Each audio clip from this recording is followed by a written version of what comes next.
ઘણીવાર વિલંબિત થયું હોય.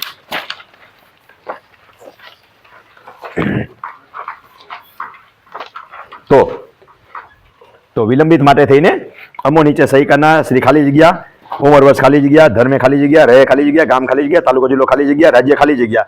આજ રોજ અમારા સત્ય ધર્મ પ્રતિજ્ઞાપૂર્વક આ સોગંદનામું કરીએ છીએ કે અમે ઉપરોક્ત નામે રહીએ છીએ. અરજદાર કોણ કરે છે? આ અરજદાર.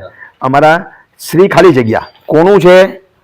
જે જૈનમાં હોય એનું, અથવા તો મરી ગયા હોય એનું નામ આખું, એનો જન્મ તારીખ ખાલી જગ્યાના રોજ અથવા તો મરણ તારીખ ખાલી જગ્યાના રોજ, ખાલી જગ્યા સ્થળ મુકામે થયેલ છે, પરંતુ જે તે વખતે કાયદાની અજ્ઞાનતા જન્મની નોંધણીનું નામ જન્મ રજિસ્ટરે કરાવેલ નથી. આ પંચાયત હોય ને એમાં દેવાન થતું નથી, એમાં તલાટીનું જુદું આવશે. આ તમારે નગરપાલિકા હોય તો એના માટે જુદું કરવું પડશે કે રજિસ્ટરે કરાવેલ નથી, તેથી જન્મની વિલંબિત નોંધણી કરાવવા અમો એક્ઝિક્યુટિવ મેજિસ્ટ્રેટ સાહેબને અરજી કરેલ છે.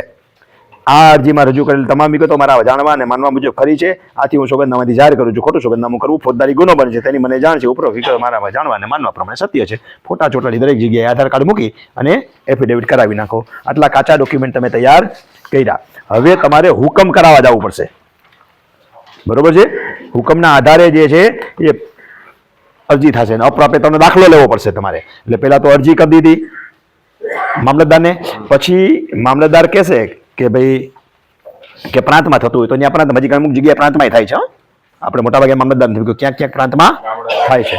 હા, ગ્રામમાં પ્રાંતમાં થાય. જ્યાં પ્રાંતમાં થતું હોય તો ત્યાં એ કહેશે કે હવે જા ભાઈ સબ રજિસ્ટ્રાર પાસેથી અપ્રાપ્યતાનો દાખલો લઈ આવી, કે તલાટી પાસેથી અપ્રાપ્યતાનો દાખલો લઈ કે કરાવ્યું નથી, એટલે એના રજિસ્ટરમાં જોઈને દાખલો લખી દેશે. એનો નમૂનો કેવો હોય અપ્રાપ્યતાનો દાખલો? એ તલાટીનો છે ને આમાં અપ્રાપ્યતાનો દાખલો. જો તલાટીનો હોય તો તલાટી કમ મંત્રી સિમ્પલ લખી દેશે ફોર્મ નંબર 10. આ વિગત તો છાપેલી છે જ, આ જ હાલશે. ફોર્મ નંબર 10 જુઓ અધિનિયમ કે 3 સેના નીચે આપ્યું છે એ અધિનિયમ, અને અપ્રાપ્યતા પ્રમાણપત્ર. જન્મ હોય તો જન્મ, ને મરણ હોય તો મરણ. બે નોંધનો અધિનિયમ તો એક જ છે ને કલમ એક જ છે. આથી આ પ્રમાણપત્ર આપવામાં આવે છે કે શ્રી ખાલી જગ્યા એનું નામ, એના પુત્ર પુત્રી, પિતા માતા, ખાલી જગ્યાના એટલે એનું નામ, અરજદારનું નામ અને અરજદારના પિતા પુત્રી માતા જે થતું એક દખલ દર્શાવવાનું છે. મેં ભલે આટલા બધા દર્શાવ્યા, બરોબર છે? એનું નામ, એનું જન્મ અથવા તો મરણ માટે ખાલી જગ્યાની વિનંતીથી અરજી જે કરે છે એની વિનંતીથી ગુજરાત રાજ્યના ખાલી જગ્યા જિલ્લા, ખાલી જગ્યા તાલુકાના સ્થાનિક વિસ્તારને લગતા આ તે વર્ષના રેકર્ડની તપાસણી કરવામાં આવી હતી અને એવું જણાવ્યું હતું કે ખાલી જગ્યાના નામ અને ખાલી જગ્યાની પુત્રીના જન્મ મરણની નોંધવામાં આવી નથી. જન્મની કે મરણની, એટલે અપ્રાપ્યતા કહેવાય ને કે આની નોંધ અમારા રેકર્ડમાં છે નહીં. એ તલાટી આપી દેશે.